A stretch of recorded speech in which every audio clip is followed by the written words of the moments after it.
یکی از صحابه پیامبر اسمش شد منافق شناس، حذیفه. ببین چرا؟ برای یه ماجرا چیه؟ سوره توبه آیه 74 میگه یحلفون بالله ما قالوا ولقد قالوا کلمه الکفر و کفروا بعد اسلامهم. میگه حتی خدا میگه اینا دیگه مسلمانم چه بسا نبودن. و همو به ما لم ینالوا، چون همت کردن به یه چیزی برسن اما بهش بگید نرسن. برید ببینید عموم مفسران ذیل این آیه چی گفتن، اون ماجرا چی بود. بیهقی تو دلائل النبوه از عروه روایت میکنه، من عیناً از رو میخونم، خوب گوش کنید قشنگ.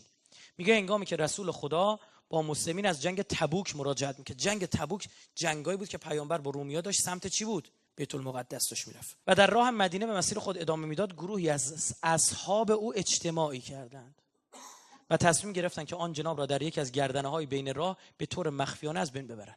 گفتن تو گردنه داره میریم هول میدیم، شطورش میندازیم توی دره. و در نظر داشتن که با آن حضرت از راه عقبه حرکت کنن. پیامبر از این تصمیم خائنانه با وحی مطلع میشه و فرمود هر کس میل دارد از راه بیابان برود، زیرا که آن راه وسیع است و جمعیت به آسانی از آن میگذرد. حضرت رسول هم از راه عقبه که منطقه کوهستانی بود به راه خود ادامه داد. اما آن چند نفر که اراده قتل پیامبر را داشتند برای این کار مهیا شدند و صورتهای خود را پوشاندند و جلوی راه را گرفتند. حضرت رسول امر فرمود حذیفه ابن یمان و عمار ابن یاسر در خدمتش باشند و به عمار فرمود مهار شتر را بگیر و به حذیفه هم فرمود او را سوق بده، یکی جلوی شتر یکی عقب شتر. در این هنگام که راه میرفتن ناگهان صدای دویدن آن جماعت را شنیدند که از پشت سر حرکت میکنند و آنان حضرت رسول را در میان گرفتند و در نظر داشتن قصد شوم خود را عملی کنند. پیامبر اکرم از این جهت به غضب آمد و به حذیفه امر کرد که آن جماعت منافق را از آن جناب دور کنند. حذیفه به طرف آنها حمله کرد و با عصایی که در دست داشت به صورت مرکب‌های آنها زد و خود آنها را هم مضروب کرد و آنها را شناخت و آنها فهمیدند که حذیفه آنها را شناخته و مکرشان آشکار شد. با شتاب و عجله خودشان را به میان مسلمانان رساندند و در میان آنها حل شدند، داخل شد. بعد از رفتن آنها حذیفه خدمت رسول حضرت رسول شد و پیغمبر فرمود حرکت کنید و با شتاب از عقبه خارج شدند و منتظر بودند تا مردم برسند. پیامبر اکرم فرمود ای حذیفه شما این افراد را شناختی؟ عرض کرد مرکب فلانی و فلانی را شناختم. و چون شب تاریک بود و آنها هم صورتهای خود را پوشیده بودند از تشخیص آنها عاجز شدم. بیهقی داره اینو میاره اما دو تا اسم چی گذاشته جاش؟ فلانی و فلانی. حضرت فرمود فهمیدید که اینها چه قصدی داشتن و در نظرشون چه عملی انجام دهند؟ گفتن مقصود آنها را ندانستیم. گفت این جماعت در نظر گرفته بودن از تاریکی شب استفاده کنن و مرا از کوه به زیر اندازن. عرضه کردن یا رسول الله امر کنید تا مردم گردن آنها رو بزنن. حالا میرسیم بکشیمشون بیرون، همونجا گردنشون رو میزنیم. فرمود ببین خیلی قشنگه، بکشیشون. اصلا فرض کنیم عامل خارجی نشه، دوباره نفاق چی میشه؟ رشد. باید جامعه چی بشه؟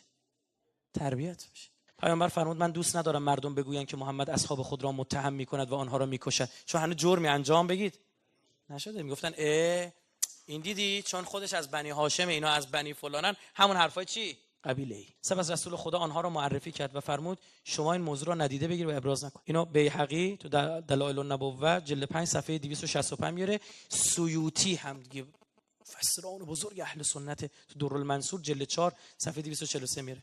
جالب برخی از این افراد تا حذیفه رو میدیدن میگفتن ای حذیفه آیا اسم منم بود یا نبود؟ حالا یه چیز جالب براتون میگم.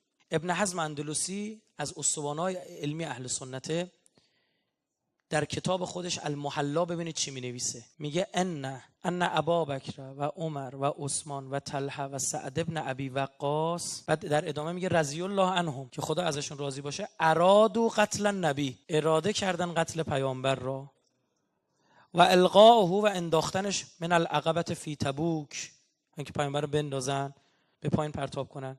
بله المحلا جلد 11 صفحه 244. و جالب ابن حزم اندلسی اینجاشو دقت کنید، میگه من این روایت رو قبول ندارم. خودش میاره میگه دلیل این که قبولش نمیکنم اینه که آقای ولید ابن عبدالله ابن جمعی یکی از راویاشه. نکته جالبش میونه چیه؟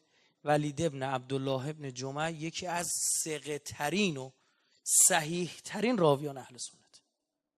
ببین فقط اینو بهتون در همین حد بهتون میگم که مسلم در صحیح خودش 2 بار ازش روایت نقل کرده. تو روایت امام شیعه هم بهتون میگم امام صادق هم 2 تا دیگه شون معرفی کرد. یکیشون آتیش به دلتون میزنه، ابو موسی اشعری و غیره.